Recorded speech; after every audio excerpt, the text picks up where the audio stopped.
আপনি যদি প্রতিদিন তাকবীরুল্লাহর সঙ্গে জামাতের সঙ্গে নামাজ আদায় করার অভ্যাস বানাইতে পারেন, প্রতিদিন আল্লাহ তাআলা আপনার জন্য বেহেশতের বাড়িতে 5 বার মেহমানদারির আয়োজন করবেন। বলেন সবাই 5 ওয়াক্তের নামাজ তাকবীরুল্লাহর সঙ্গে জামাতের সঙ্গে আদায় করতে সবাই রাজি আছেন? মাফ করবেন আমাকে, না বলে পারছি না। নামাজের সাথে সাথে আমাদের একটা অভ্যাস, এদিক যাই সেদিক যাই। নবীজি এক হাদিসে বলে গেছেন, নামাজের সাথে সাথে যারা আমলে জুড়ে যায়, হয়তো যেখানে নামাজ পড়ছেন যাই নামাজে বসে রইলেন, অথবা যেখানে ওয়াজতফসির হয় এখানে যদি সাথে সাথে আপনি ঈশা শরীক হইতে পারেন, নবীজি বলে গেছেন রহমতের লক্ষ লক্ষ ফিরিস্তারা ওদের জন্য আল্লাহর দরবারে দোয়া করতে থাকে। যারাই দূরে আছেন আল্লাহকে ওয়াস্তে বলছি, নামাজের সাথে সাথে আমরা আমলে জোড়ার চেষ্টা করি। আর এশার নামাজের পর পর সময়টা তো ওর দামি সময়, এই সময় যারা আমলে জুড়বে আল্লাহ তাআলা খুশি হইয়া তাদের আমল নামায় রাত জাগরণের নেকি দান করে দিবেন। মেরে মাহতারাম, আমার একখানা আলোচ্য বিষয় আছে। আলোচ্য বিষয় হইল সূরা আল ইমরানের 191 নম্বর আয়াতের অবলম্বনে আমি আপনাদের সাথে কথা বলার জন্য নির্দেশ আমার কাছে। 191 নম্বর আয়াতে আল্লাহ তাআলা কি বলতেছেন আমরা একটু শোনার চেষ্টা করি। আল্লাহ নিজে বলেন, আউযু বিল্লাহি মিনাশ শাইতানির রাজিম, বিসমিল্লাহির রহমানির রহিম, আল্লাযীনা ইয়াযকুরুনাল্লাহা কিয়ামান ওয়া কুউদান ওয়া আলা জুনুবিহিম ওয়া ইয়াতাফাক্কারুনা ফী খালকিস সামাওয়াতি ওয়াল আরদ। আল্লাহ তাআলা 191 নম্বর আয়াতে জিকিরের কথা বলতেছেন। ওই সমস্ত লোকেরা যারা দাঁড়াইয়া, যারা বসিয়া, যারা এমন করটের উপরে সর্ব অবস্থায় যারা আল্লাহ তাআলার জিকির করে, এবং আল্লাহ তাআলা যে আসমান বানাইছেন, এত বড় ভারী আসমান, এবং এত প্রশস্ত করে আমাদের জন্য আল্লাহ জমিন বানাইছেন, এই আসমান এবং জমিনের সৃষ্টির মধ্যে ফিকির করে আর আল্লাহর কাছে বলে, আল্লাহ আপনি যা সৃষ্টি বানাইছেন এগুলো বাতিল না, অবশ্যই কাজের জন্য, এবং দোয়া করে আল্লাহ দয়া করে আমাদের দুজখের আগুন থেকে বাঁচাইয়া নেন। আল্লাহ যেন আমাদের দুজখের আগুন থেকে বাঁচাই নেন। আওয়াজ দিয়ে সবাই আমিন বলে। এই হলো আয়াতের সংক্ষিপ্ত আপনাদের সামনে অর্থ। এই আয়াতের সম্পর্ক রয়ে গেছে আগের আয়াতের সঙ্গে। তামানি সূরা আল ইমরানের শেষ রুকু, ইন্না ফি খালকিস সামাওয়াতি ওয়াল আরদ, এ থেকে নিয়ে শেষ রুকু। এখানে একটু ফজিলত আপনাদের সামনে বলার চাই, কিতাবে পাওয়া যায়। সূরা আল ইমরানের শেষ রুকু ঘুমানোর সময় কেউ যদি পড়ে, সারা রাত আরামে ঘুমানোর পড়ো, আল্লাহ তাআলা তার আমল নামায় সারা রাত নফল বন্দেগীর সমান সওয়াব দান করে দিবে। আর একটু আওয়াজ দিয়ে সুবহানাল্লাহ বলেন। আমাদের মধ্যে আমলের কমতি, আমরা আমল বাড়ায় দেই, আল্লাহ তাআলা আমাদের নেকি বাড়ায় দিয়া আমাদের ঠিকানা পরকালে জান্নাতে বেহেশতে দান করবেন। এই আগের আয়াতের সঙ্গে এই আয়াতের সম্পর্ক। এখানে আল্লাহ বলছেন লা আয়াতিল লিউলিল আলবাব। আল্লাহ যে আসমান বানাইছেন, জমিন বানাইছেন, এগুলোর মধ্যে আকল ওয়ালাদের জন্য রয়ে গেছে উপদেশ, নসিহত, ইবরত হাসিল করার বিষয়। আকলওয়ালা কারা? ওই আকলওয়ালা কারা? এইটাই আল্লাহ বলেন, যারা সর্ব অবস্থায় আল্লাহ তাআলার জিকির করে। আপনারা আওয়াজ দিয়ে সবাই বলেন, সর্ব অবস্থায় আল্লাহ তাআলার জিকির করে আকলওয়ালা হইতে রাজি আছেননি? একটু আওয়াজ দিয়ে বলেন, রাজি আছেন? আকলওয়ালা কারা? আল্লাহ নিজেই বলেন, যারা জিকির করনে ওয়ালা। আপনারা ফতোয়ায়ে দুররে মুখতার একখান কিতাব আছে, এই কিতাবে একখানা অধ্যায় আছে ওসিয়তের বাব। ওসিয়ত মনে করুন কিতাবে আসে, কোনো মানুষ যদি মরণের সময় ওসিয়ত করে যে আমার এখানে 10,000 টাকা আছে, কোনো আকলমনকে দিয়া দিও। দুররে মুখতার ফতোয়ার কিতাবে কিতাবুল ওয়াসায়া ওসিয়ত এখানে আছে যে কোনো মানুষ যদি মরণের সময় ওসিয়ত করে আমার 10,000 টাকা অথবা 5,000 টাকা কোনো আকলমনকে দিয়া দিও, ফতোয়ার কিতাবে লেখা যারা হবে ইমানদার, যারা হবে আমলদার, যারা হবে জিকির করনেওয়ালা, এরা এই ওসিয়তের হক বেশি রাখে। যে ওসিয়ত করলো আকলমনকে আমার টাকাগুলো দিয়া দিও, ইমানওয়ালা আমলওয়ালা জিকির করনেওয়ালারাই বেশি হকদার, তাদেরকে যেন এই টাকাগুলো দেওয়া হয়। আওয়াজ দি সুবহানাল্লাহ। তাইলে কি বুঝলাম? যারা জিকির করনেওয়ালা, ইমানওয়ালা, আমলওয়ালা তারাই হইছে আসলে আকলমন্দ। আমি এক দুটা ঘটনা আপনাদের শোনাই। নবী আলাইহিস সালাতু সালাম এক সময় ঘুরে গেছেন কাজ নিয়া, হঠাৎ একজন লোক নবীর বড় খেদমত করলো, নবীর বেশ কিছু উপকার করলো। কিতাবে পাওয়া যায় নবীজি বললেন, এরে আল্লাহর বান্দা, তুমি তো আমার বেশ কিছু উপকার করছো, তুমি সুযোগ করে আমার কাছে যাইও, আমি তোমার বদলা দেওয়ার চেষ্টা করব। লোকটা এই মনে করে যে নবী বলছেন আমার বদলা দিবেন, গেছে।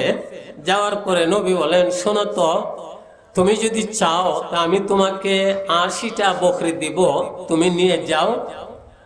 আর যদি তা না নাও তাহলে আমি নবী বলছি তুমি আমার পরকালের বেহেশতের সাথী হবে। আরো জোরে কন্যা সুবহানাল্লাহ। চুপচাপ বসা আছেন, নবীর সাথে বেহেশতে যাইতে রাজি আসেননি। তো নবী কি বলেন, তোমাকে 80টা বকরি আমি দিয়া দেই, নিয়ে যাও। আর যদি না নাও তাহলে আমি নবী বলছি তুমি আমার পরকালের বেহেশতের সাথী হবে। সুবহানাল্লাহ বলেন। লোকটা কি বুঝলো, কই নবী পরকালে বেহেশতের সাথী হওয়া এটা বহুত বাকি, আমাকে নগদ 80টা বকরি দেয়া দেন। তো নবী বললেন, সাহাবারা তাকে 80টা বকরি দেয়া দাও। আর বললেন, এটি আমার বলার উদ্দেশ্য, আর বললেন, এ আল্লাহর বান্দা, তোমার চেয়ে মুসা আলাইহিস ইসলামের আমলের এগুলাম মেয়ে মানুষ, তার আকল বেশি ছিল। এর আগে গেছে, এর আগে কয় মুসা আলাইহিস ইসলামের সময়ের মেয়ে মানুষ আমার চেয়ে বেশি আকলমান, এটা কেমন কথা? আমি পুরুষ মানুষ আর উনি মেয়ে মানুষ।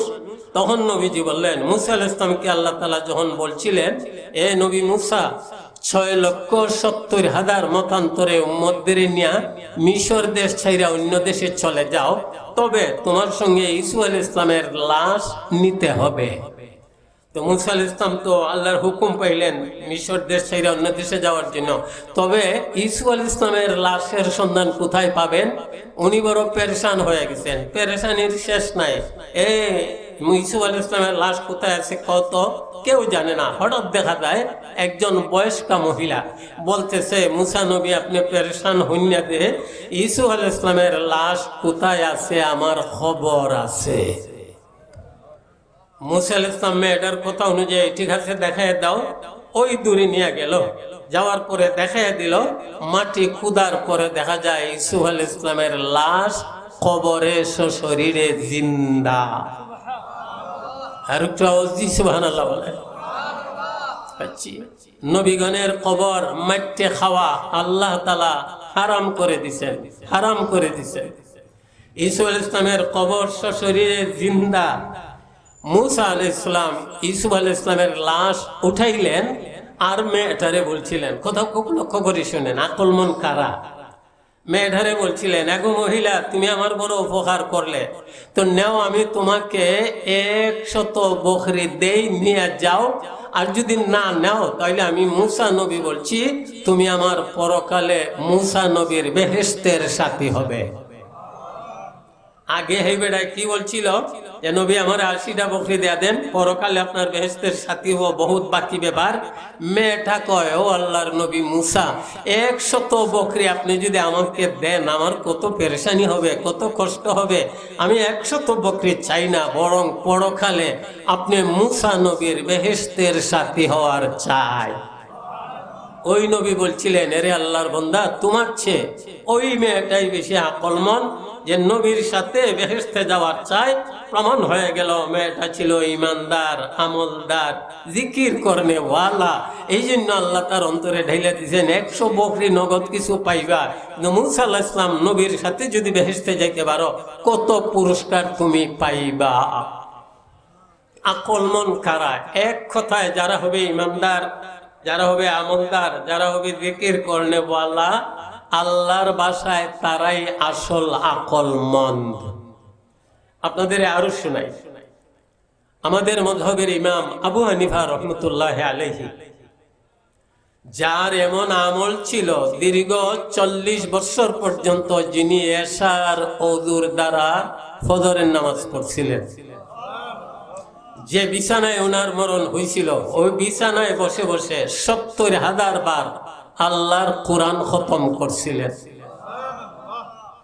55 বার হজ আদায় করছিলেন। 55 বারের সময় বলছিলেন কাবা ঘরের গিলাফে ধরে, আল্লাহ আমি আবু হানিফাকে মাফ করে দেন, আল্লাহ মাফ করে দেন। গায়েবে আওয়াজ আসছিল, হে আবু হানিফা, আল্লাহ শুধু তোমাকেই মাফ করেন নাই, বরং কিয়ামত পর্যন্ত আনেওয়ালা তুমি আবু হানিফার মযহবের সঠিক অনুসারী যারা হবে, তোমার খাতিরে আল্লাহ তাদেরও মাফ করে দিবে। ওই ইমামে আবু হানিফা রাহমাতুল্লাহি আলাইহি কিতাবে পাওয়া যায়, ওনার কাছে একটা লোক গেছে, গ্রাম্য মানুষ, যাইয়া কয় হুজুর রাতের বেলা আমার স্ত্রীর সঙ্গে এক পর্যায়ে কথা কাটির পরে আমার স্ত্রীর সঙ্গে আমি এই পর্যন্ত পৌঁছে গেছি, আমার স্ত্রী বলতেছে আমার সঙ্গে আর কথা বলবে না, আমার প্রতি রাগ করে নিছে। আমি বলছি ফজরের আযানের আগে যদি তুমি আমার সঙ্গে না মাতো তাহলে তুমি তালাক। ও আবু হানিফা, এখন তো আমার বউ চুপ করে আছে, বোঝা যাইতেছে যে ফজরের আযানের অপেক্ষায় আযানটা হইতো আর তালাক হইয়া যাইতো আর তাই যাইতো গিয়া। ও আবু হানিফা, আমি কেমনে বাঁচি? আবু হানিফা বলেন এখন রাত্রে কটা বাজে? হুজুর 2টা 2:30। বলে যাও এখন যে তুমি আযান দিয়া দাও, আযান দিয়া দাও। বলে কি হবে?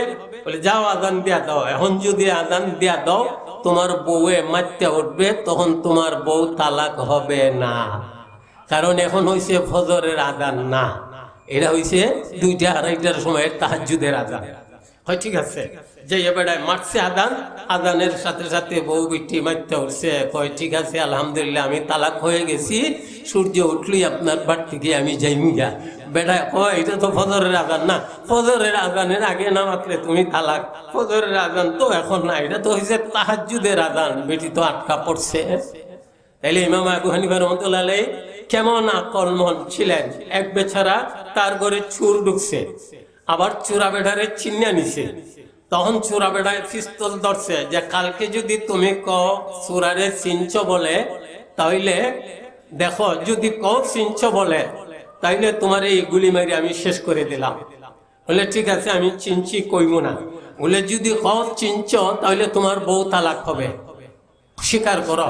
হয় তাইলে ঠিক আছে আমি স্বীকার করলাম, যদি আমি কই আপনারে চিনছি আমার বউ তালাক হবে। এবারে পিস্তল ধরছে ধরার মতো, ডরাইয়া হয় আমার বউ তালাক হবে আপনারে চিনছি যদি আমি বলি।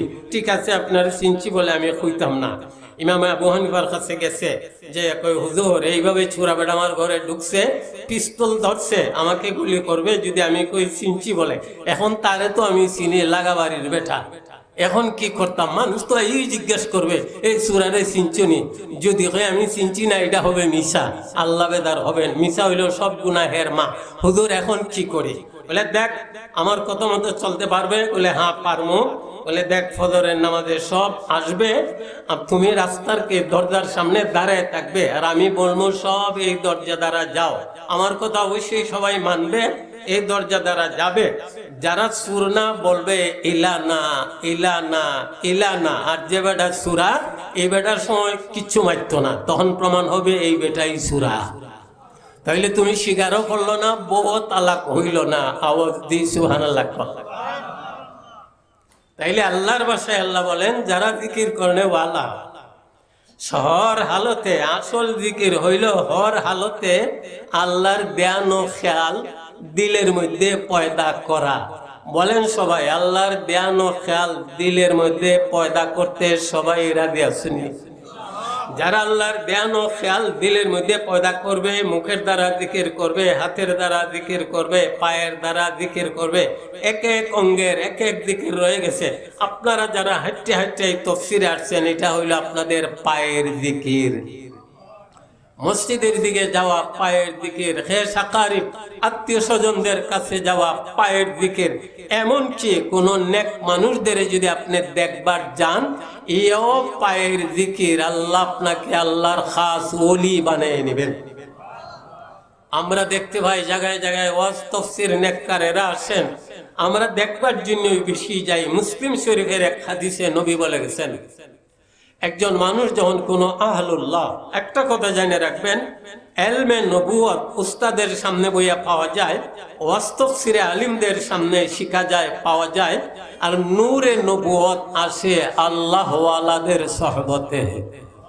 এই জন্য নেককারদের সহবতে কিছু সময় কেউ যদি বসে, 100 বছর বেরিয়া বন্দিগির চেয়ে বেশি সব আল্লাহ তার আমল নামায় দান করে দিবেন। তাহলে কি বললাম? তালিমি হালকায় ক্লাসে যাইয়া উস্তাদের সামনে বৈশা এলমে নবুয়ত পাওয়া যায়, নূরে নবুয়ত আসে আল্লাহ ওয়ালাদের সহবতে। আল্লামা থানভী রহমতুল্লাহ আলাইহিকে প্রশ্ন করা হয়েছিল, তুম কম্মল আল কামালে কি সিতি, তুম মুজম্মল আল জামালে চি সিতি। ও থানভী, এত কামালিয়ত আর এত সৌন্দর্য কিসের বিনিময়ে আপনি পাইলেন? প্রশ্ন করছে কবিতা দ্বারা, উনি উত্তর দেন কবিতা দ্বারা। মন মুজম্মল আল কামালে হাজিয়ম, মন মুজম্মল আল জামালে হাজিয়ম। এরে প্রশ্নকারী, ভারতবর্ষের সবচেয়ে বড় আল্লাহর ওলি হাজী আমদাদুল্লাহ মুহাজিরে মক্কি রহমতুল্লাহ আলাইহি, ওনার নেক নজরের দ্বারা, ওনার সহবতের দ্বারা আমার মতো থানভীকে আল্লাহ সারা দুনিয়ার সামনে উঁচু সম্মানী বানিয়ে দিয়েছেন। মেরে মাহতারাম, এলে আল্লাহ ওয়ালাদের সহবতে গেলে নূরে নবুয়ত পাওয়া যায়। মুসলিম শরীফের হাদিসে নবী বলে গেছেন, কোন আল্লাহ ওয়ালার সহবত নেককারে দেখার উদ্দেশ্যে আপনি যদি রওনা দেন, আল্লাহ তাআলা একজন ফেরেশতা মানুষ রূপে রাস্তার মধ্যখানে, মধ্য রাস্তায় আল্লাহ আপনার সামনে পাঠাইয়া দেন। ভালো করে ইয়াদ করেন কথাটা। ওই মানুষ রূপী ফেরেশতা আপনাকে সালাম দেবে আর বলবে, কই যাইবা? বলে, অলিপুরি সব ফিরের বাজার আসতেছেন, ওনারে দেখবার জন্য যাইতেছি। আচ্ছা, অলিপুরির সাথে তোমার কোনো আত্মীয়তার সম্পর্ক আছে? না। তোমার অন্য কোনো নিসবত আছে? না। ওনার খরচ বহন করা তোমার জিম্মাদারিতে? না, কিছুই না। শুধু আল্লাহর ওয়াস্তে ওনার সঙ্গে আমার মহব্বত, এই জন্য আমি যাইতেছি। তখন মুসলিম শরীফের হাদিসে নবী বলে গেছেন, মানুষ রূপী ওই ফেরেশতা কয়, এরে আল্লাহর বান্দা, তুমি আমাকে দেখতেছ মানুষ, আসলে আমি হইলাম মানুষ রূপী ফেরেশতা।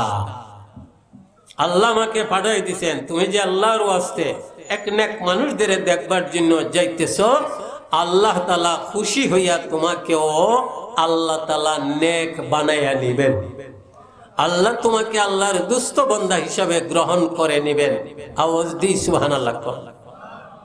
জিকির করনেওয়ালারা এত দামি, এত দামি। এমনকি লিওয়াজহিল্লাহ, কারোর সঙ্গে যদি আপনার মহব্বত হয়ে যায়, কোনো আল্লাহ ওয়ালার সঙ্গে যদি কোনো মহব্বত আপনার হয়ে যায়, জীবনও তার সঙ্গে আপনার দেখা নাই। একজন উত্তর পার্শ্বে, একজন দক্ষিণ পার্শ্বের দুনিয়ার।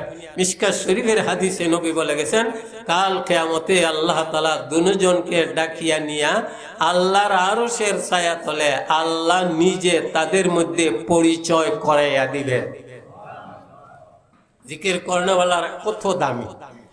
এই জন্যই বলা হয়, হর হালতে আল্লাহর ধ্যান ও খেয়াল যদি দিলে পয়দা করতে পারেন, পায়ের জিকির, মসজিদের দিকে যাওয়া, মাদ্রাসার দিকে যাওয়া, ওয়াজ তাফসীরের দিকে যাওয়া, হাতের জিকির, কোনো বয়স্ক মুরব্বী মানুষকে হাত দ্বারা সাহায্য করা। একটা বুদা উনি নিয়ে যেতে পারতেছে না, আপনি একটু সাহায্য করলেন, দেখে আমার কাছে দেন, আমি ওই দোকানে জিনিসটা নিয়ে দেই। 10 বছর জামে মসজিদে ইতিকাফ করার চেয়ে আরো বেশি সওয়াব আল্লাহ আপনার আমল নামায় দান করে দিবেন। আজকে একরামের অভাব তাও আমাদের কাছে নাই। একজন বড় মানুষ যাবে, সে মার্কাজ মসজিদে যেখানে আমল হয় ওখানে যাবে, নিজের গাড়ি নিজে ড্রাইভিং করে যেতেছে, দুইটা ছেলে যুবক দাঁড়াইছে, কই যাবেন? আমি ওই শহরে যাব। বলো আমরাও তো ওখানে যেতাম, তোমরা কই যাইবা? বলে আমরা সিনেমা হলে যাব। কত বড় কথা, সিনেমা হলে যাব। ওই বড় মানুষ গাড়িতে আদর করে তাদের উঠাইয়া, বাবারা আপনাদের বাড়ি কোন গ্রামে? অমুক গ্রামে আমাদের বাড়ি। কি নাম? এই নাম। তোমাদের আব্বার নাম কি? এই নাম। তোমরা তো ভালো মানুষের ছেলে। এই সেই বলতে বলতে একবারে সিনেমা হলের দরজার সামনে তাদের নামাই দিলেন আর বললেন, এই তো সিনেমা হল, তোমরা যাইয়া দেখবে। আচ্ছা বাবারা, আমি তো গাড়ি দিয়ে তোমাদের আনলাম, যাওয়ার বেলা তোমরা যাইবে কেমনে? বলে যাওয়ারও তো ভাড়া আমাদের নাই, এই ফিকির আমরা করি নাই। সাথে সাথে ওই বড় মানুষ কয়, না তোমরা বাড়ি যাওয়ার ভাড়াও আমি দিলাম। এই দুইটা ছেলে কয়, লোকটা যাবে মার্কাজ মসজিদে, যেখানে আমল হয়, ইমান আমলের কথা হয়। আমরা আসলাম সিনেমা হলে, এত আদর করে নিয়ে আসলো, বাড়ি যাওয়ার ভাড়াও দিল। এর চেয়ে ভালো মানুষ তো আর হইতে পারে না। সে যদি কোনো কিছু বলে আমরা তা মানবো। এই সুবাদে উনি বলেন, বাবারা সিনেমা হল দেখিয়া যাওয়ার বেলা এই দেখো মার্কাজ মসজিদ, আল্লাহ আল্লাহ রসুলের কথাবার্তা হয়, তোমরা ওখানে যাই একটু সময় দিও। এরার মন এইভাবে উনি জয় করে নিছেন। এইবারে দুইটা ছেলে কয়, এই লোকের কথা না মান্য হয় না। সিনেমা হল দেখা তারা মার্কাজ মসজিদে, যেখানে ইমান আমলের আলোচনা হয়, এখানে গেছে। যাওয়ার পরে এখানে তাশকিল চলতেছে 3 দিনের জন্য। এই দুইটা ছেলে 3 দিনের নাম লেখাইয়া শেষ পর্যন্ত চিল্লা দিয়া এই দুইটা ছেলের মেহনতে পুরা এলাকাবাসী তবলিগওয়ালা, আল্লাহওয়ালা হয়ে গেছে। মেরে মাহতারাম, হাতের জিকির হইল হাত দ্বারা কোনো মানুষের একরাম করা। এক লোক দুর্বল, নিতে পারতেছে না, 2টা ব্যাগ কার হাতে, আপনি একটা ব্যাগ আপনার হাত দ্বারা নিয়ে যান। এটা হলো হাতের জিকির, অপরের উপকার করা, নেককাম করা। পায়ের দিকের ভালো আমলের দিকে যাওয়া, খানের জিকির, ভালো ভালো আমলের কথা শোনা, তেলাওয়াত শোনা, জিকির শোনা, ওয়াজ নসিহত শোনা। দিল ও দিমাগের জিকির হইল ভালো ফিকির করা, চিন্তা করা। এই জন্যই নবী বলে গেছেন, অল্প সময় কেউ যদি ভালো ফিকির করে, আল্লাহ তাআলা তার আমলনামায় 60 থেকে 70 বছর নফল বন্দেগীর চেয়ে আরো বেশি সওয়াব দান করে দিবেন। মেরে মাহতারাম, তাহলে কি বুঝলাম আমরা? আল্লাহর ভাষায় আল্লাহ বলেন লিউলিল আলবাব। আল্লাহ যে আসমান বানাইছেন, এত বাড়ি আসমান, আপনি বড় বড় টাওয়ার, বড় বড় বিল্ডিং বানান, 5 ইঞ্চি 7 ইঞ্চি, বেশির চেয়ে বেশি তার প্রস্থ হয়। কিন্তু আল্লাহ তাআলা আসমান বানাইছেন যার প্রস্থতা হইল 500 বছরের রাস্তার দূরত্ব। আল্লাহর ওলি বলে গেছেন, ধরায় বসে দেখলো মানুষ চন্দ্রাজয়ের দৃশ্যাবলী। মানুষ যদি বুঝতো তব স্রষ্টা করত শক্তিশালী। এই আসমান আল্লাহ তাআলা এইভাবে বানায় রাখছেন। আসমানের মধ্যে আল্লাহর সূর্য বানায় রাখছেন, সারা দুনিয়ায় আলো দিতেছে। সূর্যকে আল্লাহ তাআলা এমন একটা গতি দিয়ে রাখছেন, নখ পরিমাণ সূর্য যদি জমিনের দিকে বয়ে দেয়, তার পাওয়ারে সারাটা দুনিয়া জ্বলিয়া পুড়িয়া ছাই হয়ে যাবে। আবার নখ পরিমাণ তার গতি থেকে যদি উপর দিকে উঠে যায়, সারাটা দুনিয়া যেহেতু আলো ঠিকভাবে পাবে না, বরফের চেয়ে আরো ঠান্ডা হয়ে যাবে। আল্লামা রুমি বলেন, আফতাবে কজবই আলম ফরুক আন্দকে গর্পে সে তাবদ জুমলা সুখ। আল্লাহ এইভাবে আসমান বানাইছেন, 7 আসমান, এভাবে 7 জমিন। এমন ভাবে আল্লাহ তাআলা জমিন বানাইছেন, এমন সুন্দর ভাবে বিছিয়ে রাখছেন। আমরা আস্তে চলি, ঘুরে চলি, দেহ অবস্থায় চলি, জমিন তো নড়াচড়া করে না। যদি নড়াচড়া করতো, আমাদের বসবাস কতই না কষ্টকর হয়ে যেত। আওয়াজ দিই সুবহানাল্লাহ করল। আল্লাহ বলেন, এই আসমানের সৃষ্টি, জমিনের সৃষ্টি, ওগুলো আমার কুদরতি নিদর্শন। এই ওয়াজ হিসাবে আমি কইরা দিছি লিউলিল আলবাব, যারা হইল আকলওয়ালা। আকলওয়ালা কারা? আল্লাহ বলেন, আল্লাযীনা ইয়াযকুরুনাল্লাহ, যারা আল্লাহ তাআলা জিকির করে। আওয়াজ দিয়ে সবাই বলেন, জিকির করতে রাজি আছেননি? নবী তো এক হাদিসে বলে গেছেন, যারা হবে জিকির করেনওয়ালা, সর্বঙ্গ দ্বারা যারা জিকির করবে, আল্লাহর জ্ঞান ও খেয়াল যারা দিলে পয়দা করবে, পরকালে আল্লাহ বলবেন, তুমি হাসতে হাসতে বেহেশতে চলিয়া যাও। অন্য হাদিসে নবী বলে গেছেন, শুধু শোনাই আপনাদের, এ আমার উম্মতেরা এমন ভাবে জিকির করো একটা মানুষ দেখিয়া যেন তোমাকে মনে করে তুমি পাগল হয়ে গেছো। আমাদের এই মনে করবে জিকিরের আজকে কমতি। যে মানুষ হয় জিকির করেনওয়ালা, আল্লাহ তার কুদরত দ্বারা তার সাথী হইয়া যান। আল্লাহ তার কুদরত দ্বারা সাথী হয়ে যান। হাদিসে কুদসি, ওয়া আনা মাআহু ইযা যাকারানি, বন্দা যখন মন ও প্রাণে আমাকে ইয়াদ করে স্মরণ করে, আমি আল্লাহ আমার সর্বশক্তি সহ তার সাথী হইয়া যায়। আওয়াজ দিয়ে সবাই বলেন, আল্লাহ তো বলেন আকলওয়ালা ওয়াড়া, যারা আল্লাহর জিকির করে, জিকির করতে সবাই রাজি আছেন। ফজরের সাথে সাথে জিকির শুরু করে দেন। আমি কিছু আপনাদের সামনে ছোট মুখে কিছু বলি। আপনি যখন ফজরে উঠবেন, ওইটা আপনি ওযু করলেন, গড়ে সুন্নত পড়েন, ফজরের 2 রাকাত সুন্নত পড়া তাসবিহ হাতে নেন, সুবহানাল্লাহি ওয়া বিহামদিহি সুবহানাল্লাহিল আযীম আস্তাগফিরুল্লাহ। শুধু এইটুকু 100 বার পড়েন। নবী বলেন, দুনিয়াকে দলিল ও খার করে বেইজ্জত করে আল্লাহ আপনার পায়ের নিচে পাঠাইয়া দিবেন।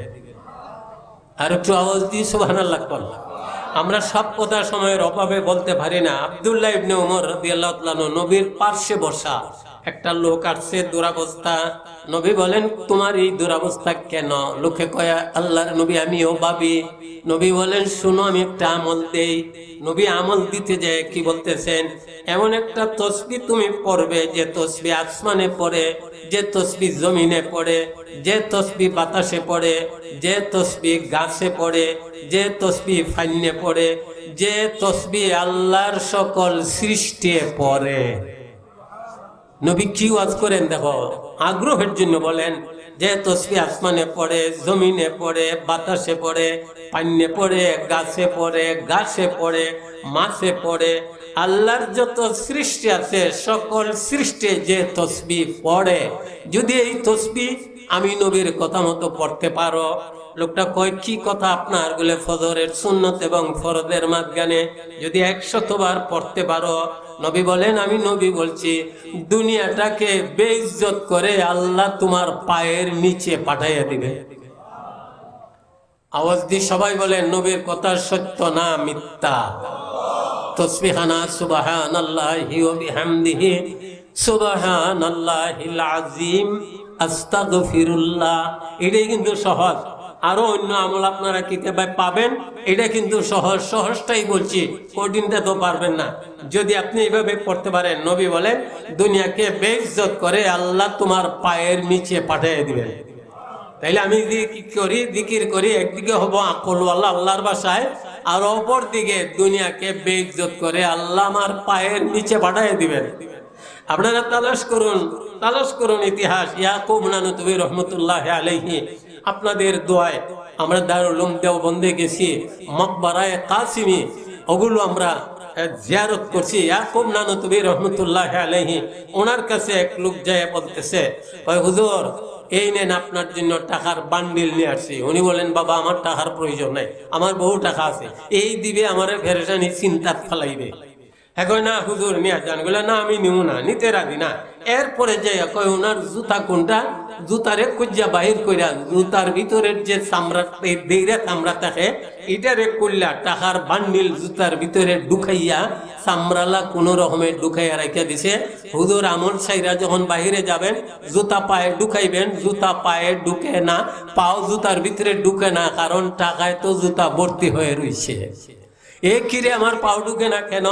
তারা চামড়া সরাই দেখে টাকার বান্ডিল ঢুকাইছে। উনি বলছিলেন, হায় রে টাকা, আমি তোমারে চাই না, আল্লাহ তোমারে আমার জুতার ভিতরে ঢুকাইয়া দিছে। আওয়াজ দিয়ে সবাই বলেন, জিকির করতে রাজি আছেন? ইবনে বুখারী শরীফের শেষ হাদিস, সুবহানাল্লাহি ওয়া বিহামদিহি সুবহানাল্লাহিল আযীম। বুখারী শরীফের শেষ হাদিসের তাসবিহ, কেউ যদি এই তাসবিহখানা, এই জিকির 100 বার পড়ে, নেকির লাইনে 100 লক্ষ নেকি, সমুদ্রের ফেনা অনুযায়ী গুনাহ হইল মাপ।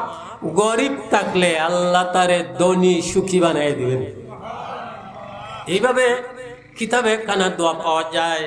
যারা আপনারা হজে গেছেন, মসজিদে নববীর পার্শ্বে স্বর্ণের অক্ষর দ্বারা দোয়া খান লেখা, সুবহানাল্লাহ, সোনার অক্ষরের দ্বারা আমরা চোখে দেখাইছি আর কিতাবের সঙ্গে মিল করছি। দোয়া লা ইলাহা ইল্লাল্লাহুল মালিকুল হাক্কুল মুবিন, লা ইলাহা ইল্লাল্লাহুল মালিকুল হাক্কুল মুবিন।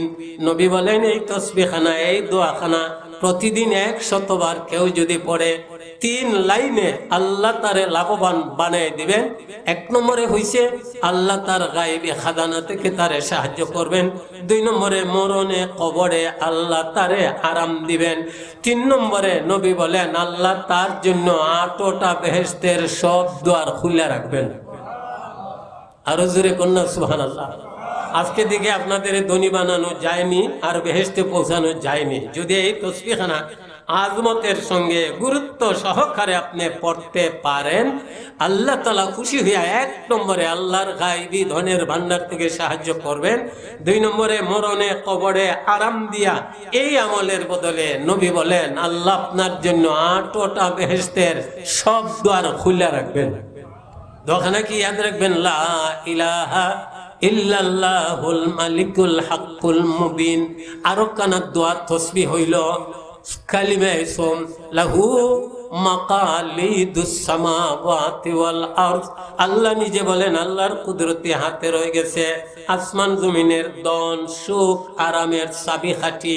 এই আয়াতের তাফসীরে আছে কোন মানুষ যদি একটা নিয়ম করে কালিমা ইসম পড়ার অভ্যাস বানায়, নবী নিয়ম দেয়া গেছেন ফজরের পরে 3 বার, মাগরিবের পরে কেউ যদি 3 বার পড়ে 1 নম্বরে ওই আল্লাহ তার গায়বী খাজানা থেকে সাহায্য করবেন। 2 নম্বরে মরণে কবরে আরাম দিয়া পরকালে আল্লাহ তারে বেহেশতি বানিয়ে দিবেন। ফজরের পরে পড়বেন, দিনের ভিতরে যদি আপনার মরণ হয় নবী বলেন এই আমলের বদলে আল্লাহ আপনাকে বেহেশতি বানিয়ে দিবেন। মাগরিবের পরে যদি 3 বার পড়েন, রাতের ভিতরে যদি আপনার মরণ হয় নবী বলেন আল্লাহ আপনাকে বেহেশতি বানিয়ে দিবেন। কালিমা সোম কি সুবহানাল্লাহি ওয়ালহামদুলিল্লাহ ওয়ালা ইলাহা ইল্লাল্লাহু আল্লাহু আকবার ওয়ালা হাওলা ওয়ালা কুওয়াতা ইল্লা বিল্লাহিল আলিয়্যিল আযীম। এর নাম কালিমা সোম। ফজরের পরে 3 বার, মাগরিবের পরে 3 বার পড়ার অভ্যাস করেন, আল্লাহ নেকি তো নেকি দিবেন। আর আল্লাহ তার গায়বী ধনের ভান্ডার থেকে আপনাকে সাহায্য করে পরকালে আল্লাহ আপনার ঠিকানা বেহেশতে করে দিবেন। আওয়াজ দিয়ে সবাই বলেন আল্লাহর নামের জিকির বেশি বেশি করতে রাজি আছেন? কত করবেন? আমরা কিছু হিসাব দিই। মনে করেন সূরা ইখলাস, এক কিতাবে আমি দেখলাম আল্লাহর এক বুজুর্গ বান্দা ছিলেন সূরা ইখলাস কুল হুয়াল্লাহ সূরা উনি রোজানা 40,000 বার পড়তেন। আরো আসতে কইন সুবহানাল্লাহ। তুমগুমা রাবদা সাবার নিস বা করিমা কারহা 10 বার নিস। আপনি যদি আমল করার চান আল্লাহ তাআলা আমল করাটাকে আপনার জন্য একেবারে সহজ করে দিবেন। এই সূরা ইখলাস কুল হুয়াল্লাহ সূরা কেউ যদি 1 বার পড়ে কোরআন শরীফের 10 পারা পড়ার সমান সওয়াব। 3 বার পড়লে 30 পারা কোরআন খতমের সওয়াব। 10 বার পড়লে নবী বলেন সাথে সাথে সোনার উপর ইটের দ্বারা আল্লাহ আপনার জন্য বেহেশতের বাড়িতে দালান বানানোর ব্যবস্থা করে দিবেন। 200 বার যদি পড়েন 66 বার কোরআন খতমের সওয়াব আল্লাহ আপনার আমলনামায় দান করবেন। 200 বার যদি সূরা ইখলাস কুল হুয়াল্লাহ সূরা পড়েন 2000 রাকাত নফল নামাজ পড়ার সমান সওয়াব আল্লাহ আপনার আমলনামায় দান করে দিবেন। 200 বার সূরা ইখলাস কুল হুয়াল্লাহ সূরা আপনি যদি পড়ার অভ্যাস বানান আল্লাহ তাআলা খুশি হইয়া 300 রহমত বরকত শান্তি রিজিক এবং রুজির দুয়ার খুলে দিবেন। প্রতিদিন কোন কফালওয়ালা 200 বার কুল হুয়াল্লাহ সূরা পড়ার অভ্যাস যদি বানায়, ফাদাইলের কিতাবে পাওয়া যায় এই মানুষটা মারা যাওয়ার পর তার নামাজে জানাজায় শরীক হওয়ার জন্য আসমান থেকে আল্লাহ তাআলা 1,10,000 ফেরেশতা পাঠিয়ে দিবেন। কোরআনের তেলাওয়াত করেন, জিকির করেন। আজকে তো তেলাওয়াতের আমাদের অভাব। তেলাওয়াত করেন, আল্লাহ তাআলা এই তেলাওয়াতের দ্বারা জিকিরের হক আদায় হবে, পরকালে আপনার নাজাতের ব্যবস্থা হবে। মাসনুন দোয়াগুলো শিখে শিখে আপনি এর উপরে আমল করেন। মনে করেন ফজরের পরে আপনি যদি আয়াতুল কুরসি নামক একখানা আয়াত 5 ওয়াক্তের নামাজের পরে কেউ যদি পড়ার অভ্যাস বানায়, নবী বলেন এই আমলওয়ালা মরতো আর বেহেশতে যাইতো। আয়াতুল কুরসি পড়নেওয়ালাকে আল্লাহ তাআলা এমন একটা শক্তি দান করেন। নবীর এক সাহাবী রাস্তা দ্বারা রওনা দিচ্ছেন, একলা জিন আসছে কুস্তি করতো। সাহাবী বলেন আইয়ো আইয়ো কুস্তি চলো, কোনো ভয় নাই, আমরা তো জিনের বাতাস পাইগি ভাগে মাইডা ভালোই বলে। উনি বলেন আসো, কুস্তি চলছে, নিচে পড়ে গেছে। জিন কয় আমি তাল মতো ধরতে পারি নাই, আবার কুস্তি চলো, আবার কুস্তি চলছে, নিচে পড়ে গেছে। হ্যাঁ কয় এখনো তাল মতো ধরতে পারি নাই, আবার কুস্তি চলো, আবার কুস্তি চলছে, নিচে পড়ে। কয় ও নবীর সাহাবী, মনে হয় আপনার কাছে আয়াতুল কুরসির আমল আছে। এরে নবীর সাহাবী, আয়াতুল কুরসির আমল যার কাছে থাকবে, আমি জিন কেন, সকল জিনেরা মিলেও তার সঙ্গে কুস্তিতে পারবে না। আপনি ফজরের পরে আয়াতুল কুরসি পড়েন, এর সাথে সাথে 24 পারায় আছে সূরা মুমিন। আমরা ভুলে যাই, আপনারা আমল করবেন না, ক্ষতি আপনাদেরই হবে। আমরা কি করি? নবী পরিষ্কার বলে গেছেন, আপনি যদি ফজরের পরে আয়াতুল কুরসির সাথে 24 পারার সূরা মুমিন এর প্রথম 3খানা আয়াত আপনি পড়ার অভ্যাস করেন, আল্লাহ সকল মন্দ, ক্ষতি, দুর্ঘটনা, অ্যাক্সিডেন্ট, এমনকি দুশ্মনের হাত থেকে আল্লাহ আপনারে হেফাজতে রাখবেন।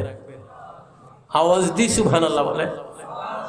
এইভাবে যদি আমাদের কাছে আমল আইসা যায়, আপনি যদি কোন আল্লাহর ওলির কাছে মুরিদ হন, উনি বলবেন সুবহানাল্লাহ দিনে 100 বার, আলহামদুলিল্লাহ দিনে 100 বার, লা ইলাহা ইল্লাল্লাহ দিনে 100 বার, আল্লাহু আকবার দিনে 100 বার। এভাবে এই তাসবিহ রাতও 100 বার। নবী পরিষ্কার বলে গেছেন এই তাসবিহ দিনে 100 বার, রাতও যদি 100 বার পড়ে, নবী বলেন এই মানুষটার মতো বেশি নেকিওয়ালা কাল কিয়ামতে আল্লাহর সামনে কেউ হবে না। জোরে সুবহানাল্লাহ বলেন। এখন আপনি যদি তাসবিহ পড়েন, আপনি হবে বেশি নেকিওয়ালা। আমিও যদি পড়ি, আমিও হব বেশি নেকিওয়ালা। সবাই যদি আমরা পড়ি, সবাই হব বেশি নেকিওয়ালা। আওয়াজ দিয়ে সবাই বলেন, বেশি নেকি নিয়া আল্লাহর সামনে হাজিরা দিতাই না কম নেকি নিয়া? এই আল্লাহ বলেন আল্লাযীনা ইয়াযকুরুনাল্লাহা কিয়ামান ওয়া কুউদা, যারা আল্লাহ তাআলার জিকির করে সর্ব অবস্থায়, ঘুম দাঁড়াইয়া বইয়া কোরটে সর্ব অবস্থায় যারা আল্লাহর জিকির করে, জানিয়ে রাখবেন ইয়াদে হক আমদ গজাই রুহেরা মরহমামদ ই দিলে মজরুহেরা। আপনি যদি ভালো ভালো খাবার খান, স্বাস্থ্যটা ভালো হবে। ভালো ভালো খাবার খাইলে স্বাস্থ্য ভালো হবে। ডাক্তার বলবে ভালো ভালো খাবার খাও, শরীর তনাইখানা ভালো থাকবে। কিন্তু জানিয়ে রাখবেন, নবী বলেন যে বেশি বেশি জিকির করবে তার রূহ আত্মা তত সুস্থ তাদাতনা থাকবে। আপনি বেশি বেশি জিকির করেন, এটা হলো আত্মার জিকির। ইয়াদে হক মদ গদা ই রুহেরা মরহমা মদ ই দিলে মজরুহেরা। দিলের রোগের শান্তি কিছুতে আসতে পারে না। আল্লাহ বলেন আল্লাহ বিযিকিরিল্লাহি তাতমাইন্নুল কুলুব। আমার বান্দাবান্দির দল, আমার নাম শুরু করে দাও, জিকির শুরু করে দাও। আমি আল্লাহ তোমার অন্তর থেকে চিন্তা ফিকির সব দূর করে, অশান্তি দূর করে, আমি আল্লাহ তোমার অন্তরে শান্তি দিয়া ভরপুর করে দিব। জি ইয়াদে হকা মদ গদা ই রুহেরা মরহমা মদে ই দিলে মাজরুহেরা।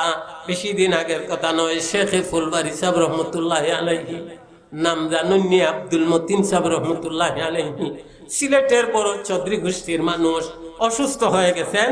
আপনারা ডাক্তারের কাছে নিয়ে আসছে, ডাক্তার যন্ত্র লাগাইছে, যন্ত্রের মধ্যে কোনো রোগ ধরা পড়ে না, খালি আল্লাহ নামের তসবিহ ধরা পড়ে।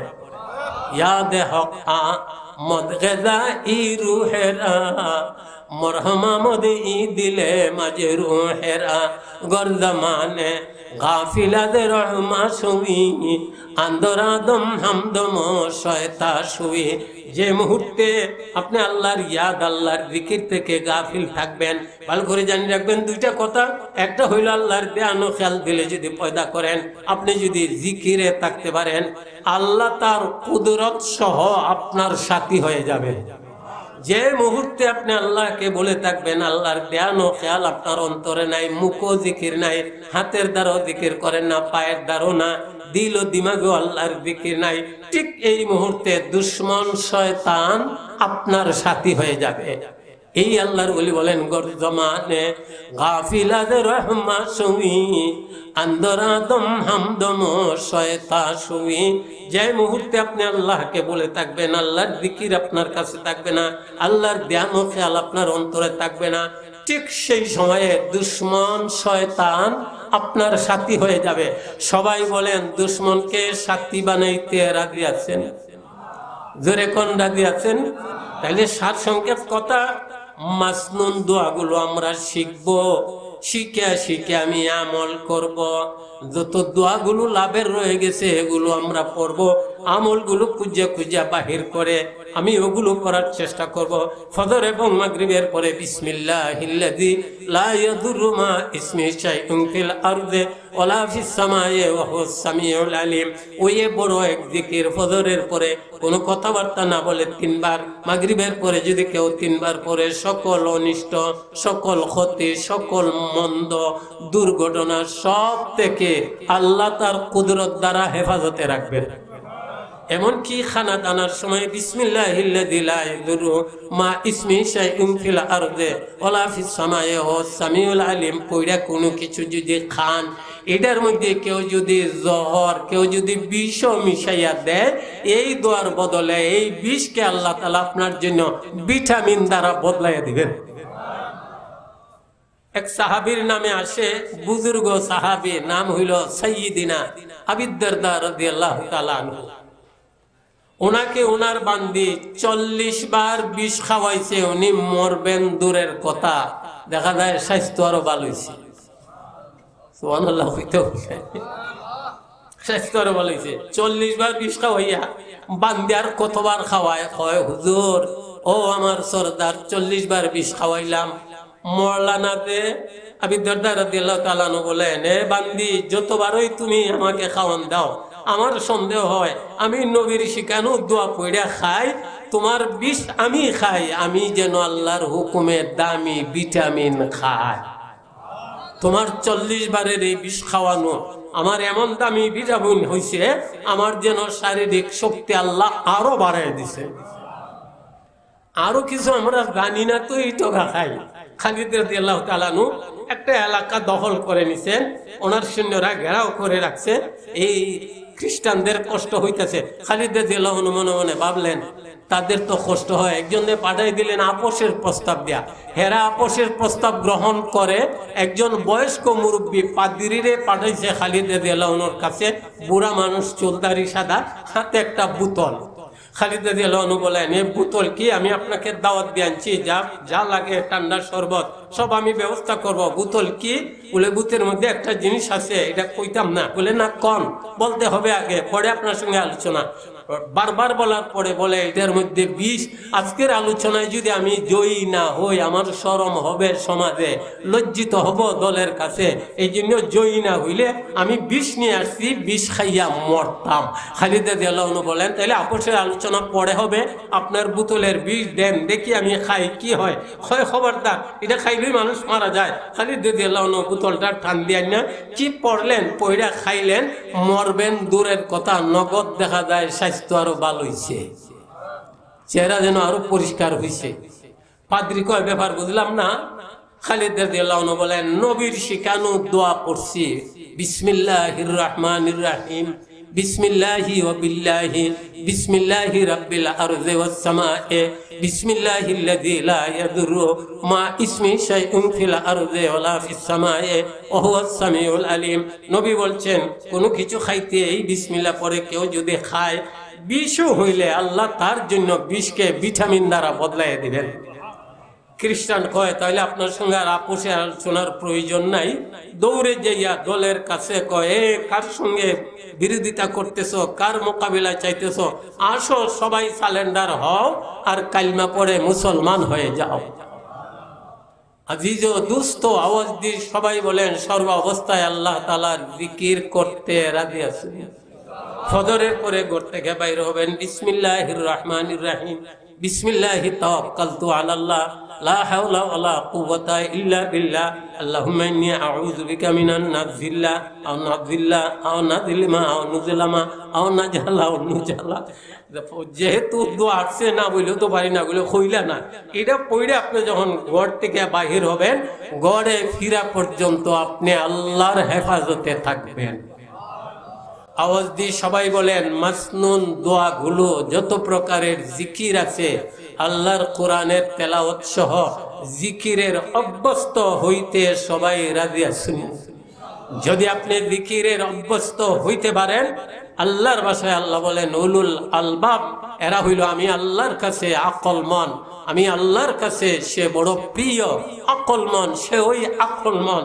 পৃথিবীতে যত আল্লাহওয়ালারা, ইমানওয়ালারা, আমলওয়ালারা তারাই পৃথিবীতে আকলমান। লোকমান আলাইহিস সালাতু সালাম, অনেকে বলেন নবী, কেউ বলেন আল্লাহর ওলি। বাদশাহ ওনাকে বলছে আমার মাথা ব্যথা, আপনি একটু দম দেন, আসেন আমার দরবারে। লোকমান হাকিম বলেন আমার সময় নেই আপনার কাছে যাওয়ার। তো লোক পাঠিয়ে দিছে যে আমি কি আসতে পারি? লোকমান বলেন যদি ওনার প্রয়োজন হয় উনি আসুক। টাইম দেওয়া দিছে, তারিখ দেওয়া দিছে, সময় মতো বাচ্চা আসছে। লোকমান আলাইহিস সালাম এক নজর তার দিকে চাইছেন গভীরভাবে, চাইয়েই মুখটা ফিরে নিছেন। ফিরানোর সাথে সাথে বাচ্চার রাগ উঠে গেছে। আমার বাড়িতে উনি যান নাই, উনি বলছেন আসার জন্য, আমারে দেখি মুখটা ফিরাই নিছেন, উনি কেমন মানুষ, তার রাগ উঠে গেছে। 2-4-5 মিনিট যাওয়ার পর লোকমান আলাইহিস সালাম ফিরে বলেন আসসালামু আলাইকুম বাদশাহ, কি আপনার অবস্থা, কি রূপ বলেন তো? এখন আর কিছু কয় না। আরে কি রূপ খাইলে কোন আপনার মাথা ব্যথা রোগ, কি কোন আপনি? সাথে সাথে বলে আমার রোগের তো শেষ নাই, মাথা ব্যথার। আপনি যে আমার দিকে চাইয়া মুখ ফিরাইছিলেন, আমার রাগ উঠে গেছে, রাগের সাথে সাথে আমার মাথা ব্যথাও খতম হয়ে গেছে। লোকমান আলাইহিস সালাম বলেন আমি আপনার দিকে চাইই দেখছি আপনার রক্তের চলাচলের গতি ঠিক নাই। আমার মনে আসলো আমি মুখটা ফিরাই, আপনার রাগ আসবে, রক্তের চলাচলের গতি ঠিক হবে, আপনার মাথা ব্যথা রোগ দূর হয়ে যাবে। এরা হইল পৃথিবীতে আকলওয়ালা, যারা ইমানওয়ালা, আমলওয়ালা, জিকির করেনওয়ালা, আল্লাহর ভাষায় তারা হইল আকলমান। আওয়াজ দি সবাই সুবহানাল্লাহ বলেন। বেশি দূরে নয়, আপনাদের পাশে খাতিয়ার সাহেব রহমতুল্লাহ আলাইহি লঞ্চে শেরপুর গিয়া উঠছেন। শেরপুর উঠার পরে আজান হয়ে গেছে, মানুষ যাইতেছে মুসল্লিরা মসজিদের দিকে। গোয়ার বেটা মাখাল হে তাস খেলে, খাতিয়ার সাহেব তো আবার গরম বেটা, এই গোয়ার বেটার ঘাড়ের মধ্যে মারছেন তাপ্পর, এই নামাজে যা, এই আজান হয়ে গেছে, খেলছত কিরে, মারছেন তাপ্পর। বস উনি চলে গেছেন। লোকটা কইরে আমারে তাপ্পর দিলেন, উনি ওনাকে খুঁজতেছে। নামাজ তো জীবনে সে পড়ে নাই, নামাজের ফিকিরও নাই। একটু পরে যখন হুজুর নামাজ পড়া বাহিরে আসছে, ওনার পায়ে পড়া মাপ চায় আর কয় হুজুর আমারে মুরিদ করেন, আমি আজকে থেকে ওয়াদা করলাম নামাজ পড়বো। খেনেরে আমি তোরে থাপ্পড় দিলাম, তোর কষ্ট পাওয়ার কথা।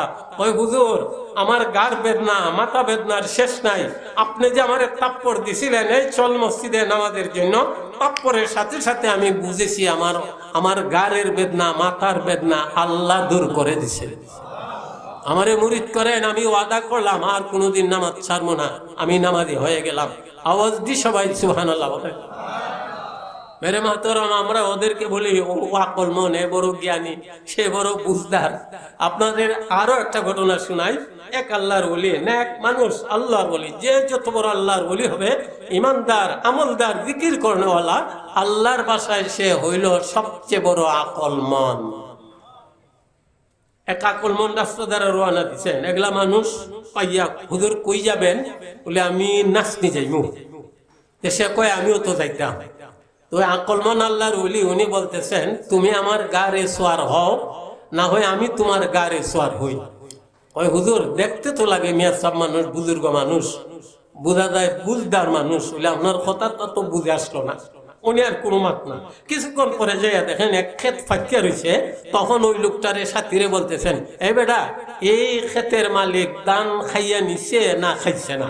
হে বেটা কই এখনো খাটছে না, মারাও দিছে না, দান লইছে না, এটা খাইলো কেমনে? আমার আপনার কথা তো একটু বুঝে পড়ে না। ঠিক আছে, ওনার আর কোনো মাত নাই।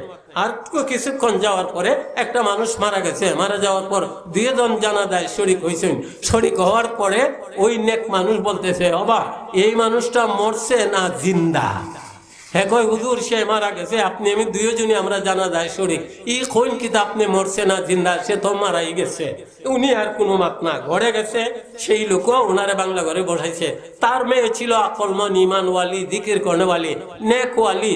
তখন তার আব্বাকে বলতেছে মেয়েটা, আব্বা আপনি কারে আনছেন ঘরে? তার চেহারায় তো প্রমাণ করে সে আল্লাহর খাস ওলি, নেককার মানুষ, আকলমন মানুষ। কথাটা শেষ করছি। আলহামদুলিল্লাহ, মেহমান আইসা গেছেন, সবাই আলহামদুলিল্লাহ বলে। এই বেটা কয় মেয়ের আব্বা কয় এর মতো ব্যাকল নাই, আমারে কয় গারো সোয়ার হইতো, আমি না হে আমার গারো সোয়ার হইতো। দান ফাঁকনা দীক্ষা কয় মালিকে খাইছিনি না খাইছে না।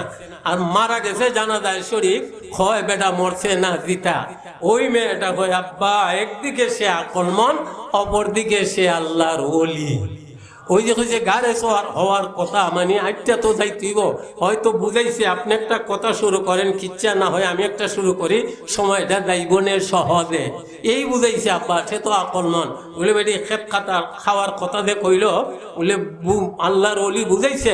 উনি আকলমন বলে যে বেটায় আগুই দান দেখাইয়া টেকাই না খাইলিছে না খাইছে না, ওরা বুঝাইছে, সে তো আকলমন। বলে বেটি তাইলে 3 নম্বরে আমরা দুজন জানা যায় শরীক হইছি, বেটা মারা গেছে, কয় মরা না জিতা। ওই মেয়েটা কয় আব্বা একদিকে সে আকলমন, অপর দিকে সে আল্লাহর খাস ওলি। বলে কেমনে গো? বেটি মারা গেছে জানা যায় শরীক হইছি দুইজন। ওই বলে সে যদি ইমান আমল ঠিক কইরা জিকির করনেওয়ালা হইয়া দুনিয়া থেকে বিদায় নেওয়া থাকে, সে মারা যাওয়ার পরও জিন্দা। ইমান নাই, আমল নাই, জিকির নাই, তসবি নাই, সে মরছে তো মরছই, ওটা বুঝাইছে আব্বা। আব্বা একদিকে সে আকলমন, অপরদিকে আল্লাহর খাস ওলি। আওয়াজ দিয়ে সবাই বলেন আল্লাহর ভাষায় জিকির করনেওয়ালা, ফিকির করনেওয়ালা, ইমানওয়ালা, আমলওয়ালাদের আকলমন বলে আল্লাহ ডাকছেন। আওয়াজ দিয়ে সবাই বলেন এইভাবে জিকির করে ইমান আমল ঠিক করে আকলওয়ালা হইতে সবাই রাজি আছেন। সকলকে ধন্যবাদ দিয়ে আজকের মতো আমার কথা এখানে শেষ করলাম। জারি মাধ্যমে, জারি প্রচেষ্টায় এই পীরের বাজারের তফসির শুরু থেকে অলিপুরি সাহেব আসতেছেন। যতদিন হায়াতে তাকেন আমরা আশা রাখবো উনি আইতেন।